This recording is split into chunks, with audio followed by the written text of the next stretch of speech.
This must be the place for the Xenia High School reunion. And hopefully I get to talk to some people on camera. We'll have a good... Well, now, of course, my goal is to get a podcast going because I host my podcast. So once again, wish me luck. We're here outdoors. This is like the patio of Peaches. There's a sign. I felt like I was starting to cry.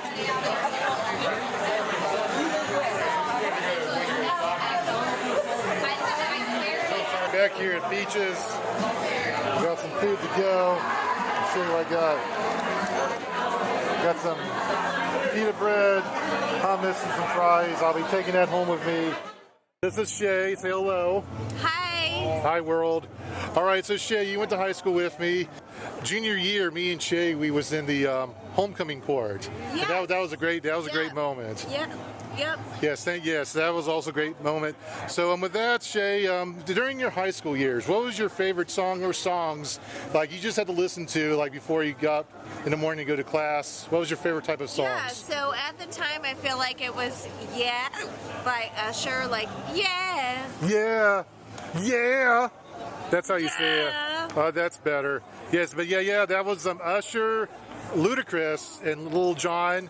Now, I guess the question I'm thinking of, because we had that conversation based on what the song, it was about having a good time. So in your life, Shae, what was a moment in your life when you just yelled, yeah, like you were just so freaking happy you had to yell that out loud? So I would say it was whenever I flipped my first house. Okay. We rock it at real estate investing and flipping. Yes. I flipped my first house in Chicago.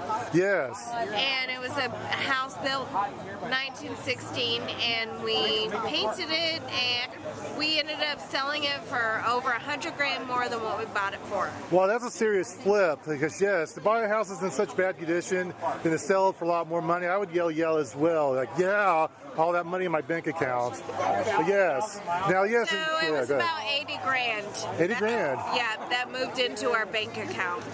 Well, excellent. And yes, you're here with your husband, Ryan. What year did you graduate? I graduated in 2003. Okay, well, we'll let it slide. I might be breaking the rules for this episode, but we will pass. But in 2003, whenever you went to high school, what was your favorite song that you remember during that time frame? I mean, it's not really from that era or genre, but I was a big fan of Pink Floyd and Jimi Hendrix. Pink Floyd. What was the song that you liked from Pink Floyd? Another Brick in the Wall. Oh, that's always a classic. Another Brick in the Wall.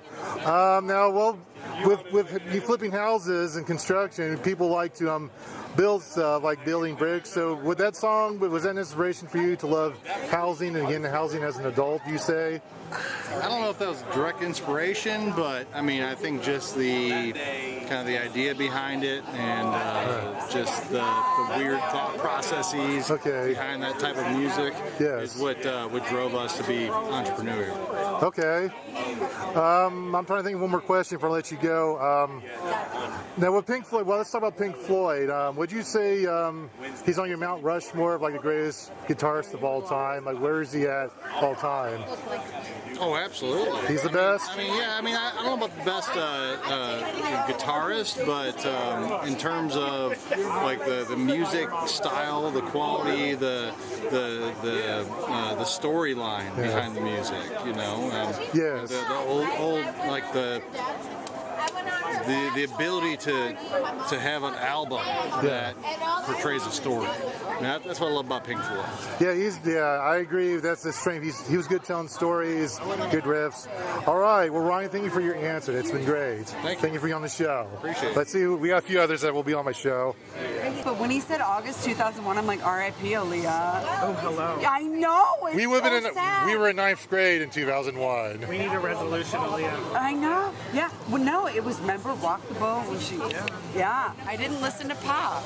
Yeah. Not much pop, so mostly rock, and you said Sierra, that was like R&B. I was an R&B boy. I mean, which is pop. Yeah. I feel like that's under the umbrella. Anything on TRL. Anything on TRL. Like... Yes, that was the TRL era of music. That was huge. See, I feel like the stuff I was watching wasn't on TRL. It's like I wanted to like Britney Spears, but I didn't. I did just see Avril Lavigne last week. I still don't like her. No, I still don't like her. Oh. I will double down. Yeah. What was your favorite Avril Lavigne song? What was the best one? Ooh. I mean, we know. She had a bunch of them. I'm with you. I'm with you. That's all I know of that song. All right. I think I just know like Skater Boy. And then the first one. A little complicated. Why'd you have to go? Oh, yeah. Yeah. Yeah, I'm a child. No, I know. okay, you're just I was trying to do. This is great. we're a mess. Anyway, yeah. Well, that gives an idea, but yeah. But yeah, those bring all the songs bring back memories to me. So Stephanie, and what's your name? Craig. Craig, nice meeting you, Craig. She's too. Yes, thank you for doing my podcast. Oh, yes. Stephanie's brother. Oh, this is awesome. Actually, you're my husband because we took a photo of the spouses. He's my husband. Oh, you guys are married now. I don't remember. I was the only male cheerleader at Xenia, Ohio. When was that during our time in Yes. high school? I don't remember I that. graduated with you. Don't worry. This is my. I'll take your word. I'll take your word for it. I don't remember everybody, but I'll take Too, right? I'll take your word for You're it. another male volleyball. Oh, sorry, now we're having a conversation. You were the only male volleyball too. Beep beep. Honestly, that's Beep, really beep. nice. All right, thank you so much, you guys. All right, I'm here with Jenna. Now, what's your last name? It's Mossberger. Okay, Jenna Mossberger. She is here with me. We graduated together in 05, and she's got some songs from her high school days that she remembers. So tell us the first one that was your all-time favorite during that Yes, the your first time. one that comes to mind is Usher, Love in This Club. That was a good song. I remember that. You remember it, Dan? I do. Yes. Yes, he was in the club. I don't think that was the one when Chili was in the music video. I think that was another music video. They dated. They did date. I remember that part. Yes. But that was another video. But yeah, I remember that song indeed. And the song still holds up today. All right, well, let me ask you this. Since our time in high school, have you found love and was it in the club when you found this love?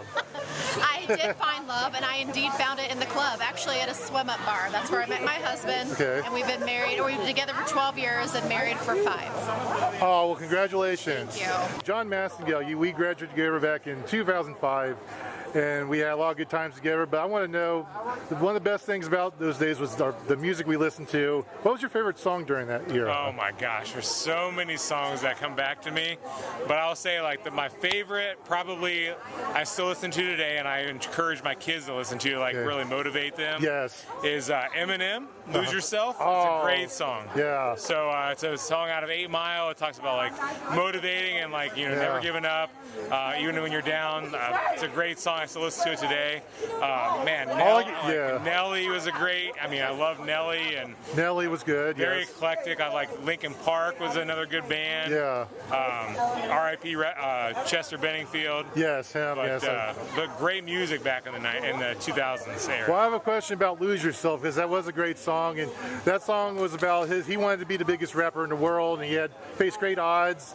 So that song's kind of about overcoming instrumental odds. So I want to know from you, John, and since in the 20 years that we've graduated, was there a moment where you lost yourself because you wanted something so badly that you had to have it? You only get one shot, right? So that's the big part, right? And so I think that kind of chorus stuck with me mostly. It was like just wanting to make myself, you know, better in life. So like you only have one shot in this life, right? We only get 90 to 100 years that we might be alive. Yes. And so you get one shot of this life, and so you might as well take every opportunity you get. And so whether it's taking risks in business, taking risks with relationships, taking risks with money, like you want to give that shot because you never know when your next day is going to be. So I think to me that, like, for me personally, I moved out of state. I grew up in Ohio, real small town. My whole family's here, but I knew I needed to get out of here just to kind of like prove myself. And I went to school, moved down to Georgia for a few years. Built my education up,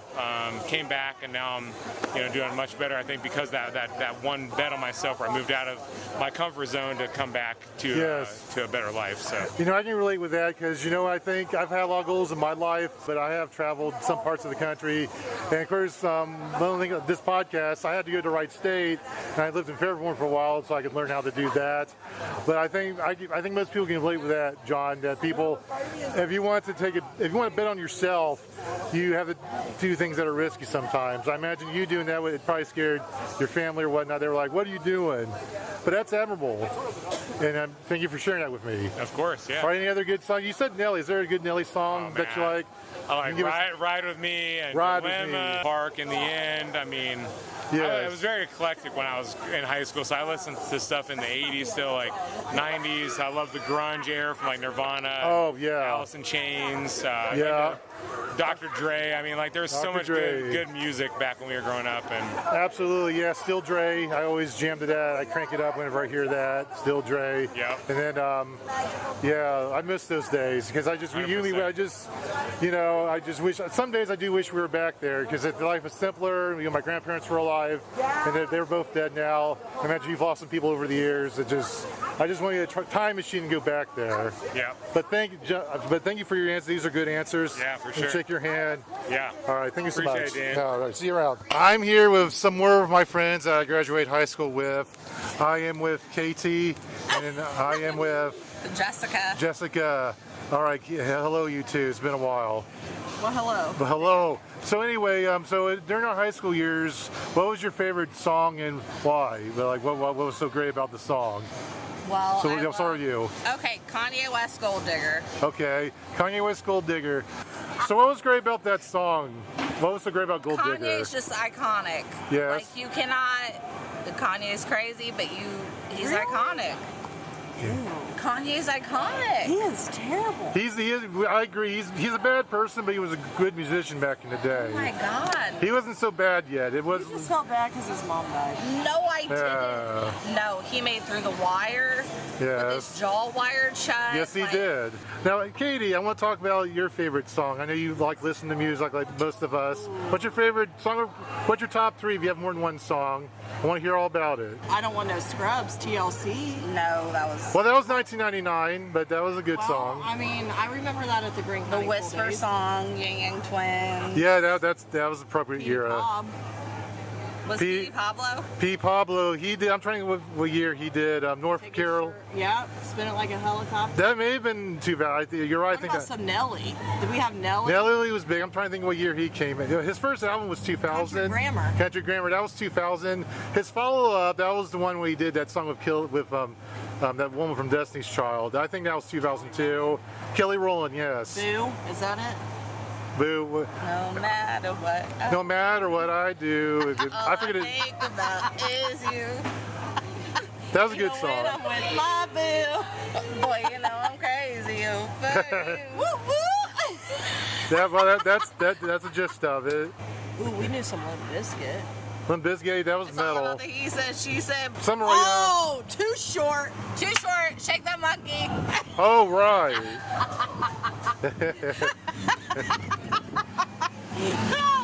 This is terrible.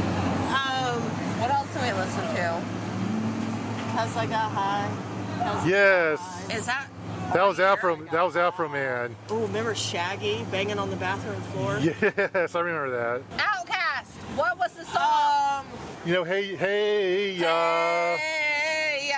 And then I like the Just way. a little bit, 50 Cent. That's pretty decent. Let Me Hold You, Bow don't Wow. put Bow. Bow Wow. Don't put Bow Wow. He's from Ohio. He lives in the same state as we do. I don't know if that counts or not. It doesn't Oh, count. the Carter 2 by Lil Wayne came out. Lil Wayne. Lil That's Wayne. He was young when he came. Yeah, he was like. You heard the new one? The new Carter? I've heard it was bad. I haven't heard it yet. It's but- bad. Well, I'll check it out for myself. But Check that out because it's Okay. trash. absolutely. I love Lil But the other Outcast one was I like the way you move. I like the way you move. Oh, I like that one. Yeah, that's, Yeah. yeah. Way You move. I think we got a hell of a list here. I love the way. I think we did the best.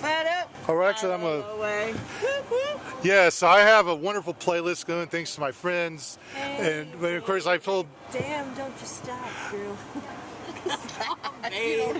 you guys should have gone on American Idol. There you go. We are so good. American Idol. Ow! Okay, I am with my high school friend Tyler. He's here with me, and as we're here on the Proctor Network. Now, Tyler, I want to ask you, during our time in high school together, what was your favorite song, and why was it your favorite song? My favorite song was Hood Rich by the Big Timers. Oh, yeah. I love that song because it was realistic. Like they couldn't pay the rent because their money was spent. They got everything in their mama's name because they don't have any credit. And I thought it was about dreams of having nice things, but at the same time it was reality because they couldn't pay for nothing. Yes. They couldn't keep their responsibilities because they bought all these nice things. Absolutely, and I like that song as well because they were talking about growing up in the ghetto, and then they got big and rich because they were big rap stars. Yes. I'm kind of surprised you like that song. You seem like the hip hop type. Yeah, and even though they were big and rich, they weren't responsible with their money. Well, that's They true. couldn't pay the rent. So I like the idea of reality setting in at a certain point in life. Yes, they told a real story. If you ain't capable of your money, it doesn't matter how big of a rap star you are. If you're broke, then you gotta do something to make money, like go flip burgers at Burger King. So it's a moral of the story. Yes. But yeah, I like that song. I like some hip hop as well. Yes. All right. Well, Tyler, it's been good seeing you. Thank you for answering that question. And here's another 20 years. I'm gonna toast my camera of your thing that you're holding, or your other hand. Let's just pretend that you're holding the beer. Let's just toast. Toasting. All right. All right. Thank you, Tyler. Hello, everyone. This is Daniel Hood, 3 months into the future. I had a great time at the reunion, and I have a surprise for y'all for the end of this video. But before I do that, I want to share a happy story from my high school years. You guys might remember this guy. I think his name was Mr. McCrary. He taught personal finances. I had his class in my freshman year. And for any people that remember me, I like to have fun. I like to dance, I like to do the worm. I was a fun class clown, if you will. He was going to be gone one day. And what is personal finances? It's where you learn to do taxes and learn how to budget monthly bills, which it came in handy later in life. But the teacher, Mr. McCrary, and I think that's his name, is going to be gone. So he had a substitute teacher. They came in one day. We were doing our homework because he had decided not to teach anything new. He just said who he was and like, hey, if you had anything to do. He did attendance. It started out simple. And then he just blurts out, like maybe 15 minutes in class, like, hey, I'm bored. But he looked at me saying, hey, I heard you like to dance. And I was like, oh, no, that might be a rumor. That's not me. Nah. And I was like, you know what? He was like, you know what? I want you to entertain me. I think we want to be entertained right now. And I was like, well, maybe you got the wrong guy. I was trying to deny this claim that I was a dancer. But he was like... Then the other kids in the class, they were like, yeah, Daniel, you like to do the worm. And I was like, no. So it was one of those things, it was snowballing on me. Everyone was looking at me saying, hey, we need you to... Because it was kind of boring. We weren't doing nothing. But I just wanted to do my homework. And so I felt the peer pressure. The sub teacher, and I forgot what his name was, he had a giant Snickers bar. I guess he hadn't ate it yet. He was going to eat it for himself, but he hadn't ate it yet. He told me, I tell you what, if you get up on the table and do the worm, I'll give you this giant Snickers. He said he wasn't going to say nothing. He wasn't going to tell Mr. McCrary I did this. So I caved in. I got up on top of this big wooden table, and I did the worm. I did some dances, and the people clapped. And just imagine, if you remember these school tables, it was big enough where two students could sit at the table. Now, they had them back to back, so it was like... it was like made of wood. It was like wood. It was painted black as well. It was like black, and then there was like legs that held it up. So I got on top of this table, did all this, and then everyone gave me, and he gave me the Snickers. This guy, he gave it to me as promised. So that was good. I earned a Snickers, and he said that this is between us. I ain't gonna say nothing. You know, he just played off like he didn't care. So anyway, so I thought that was all over with. So the next day, I go into class. And we all come in, and Mr. McCurry, he was back. And he just sat there at the desk, I think at like the first minute after the bell rung, he just stared at me for like this solid minute. He kind of just looked my way. He was like, you danced on the table, didn't you? And he was like, you know what? We had a sub yesterday. He said that he gave you a Snickers to get on the table and do the worm. You did that, didn't you? And I said, okay, I did. And he laughed, and then everyone started laughing at me. Now, I got some good news. He kind of like, he shook his head. He was like, oh, man. But then that was it. And then he went on to teach his lesson. I believe the next week was when we had our exam. And after we took the exam, I did very well. I would have had a B, but I noticed in the right corner, he added something to the paper. He gave me 10 plus points. He wrote some like, here's to good dancing. So he gave me 10 bonus points for caving in to the sub teacher, making me dance and getting a Snickers. So sometimes being a class clown pays. I guess the moral of the story, not only did I get a Snickers bar for dancing, but I got bonus points on my test, and it was an A. And I wound up getting a B for the class. It actually boosted my grade pretty good. So anyway, that is my high school story I wish to share. It was funny. Throughout my podcast series and other projects I've done for the Podshirt Network, I've had a professional partnership with Thessalon Studios. They're based out of California. I've used many of their music clips. In the beginning of this video, I had my intro that I've used for many of my episodes. You've heard that. I'm going to do something a little different to end this episode. Now, if you listen to the audio version of this podcast, you're going to hear the full version of a song that they released. It's called Saying Goodbye. They actually released a song for their website at thessalonstudios.com. This past May it was released. It was made by Dave Robson. It's a nice emotional piano piece, as they've been at this for a while, but it's a group of musicians that do this. Dave Robson made this new piece that I'm going to play at the end of the video. If you're listening to this only as an audio, you'll hear the song. If you're watching the video, I have put together a very special montage of classic pictures from our high school years and any events that relates to our class of 05. As I remember the people that are still with us, and I definitely remember the people that we have lost along the way, and I hope you like it. And I'll end the video version of this. So with that, raise your glass wherever you're at. I don't have a glass, I just have my invisible glass. And ching. Here's a cheers to 20 more years. To 20 years of being in the real world. And you know what? Let's do this again in 2030. I'm not waiting 10 more years. Let's do this in 5 more years. I'll have some money. I'll pay for some nice venue. We will do this again. It'll be bigger and better than anything we've ever done. So let's do this. And until I see you guys again, I just want you to remember, good music is not dead.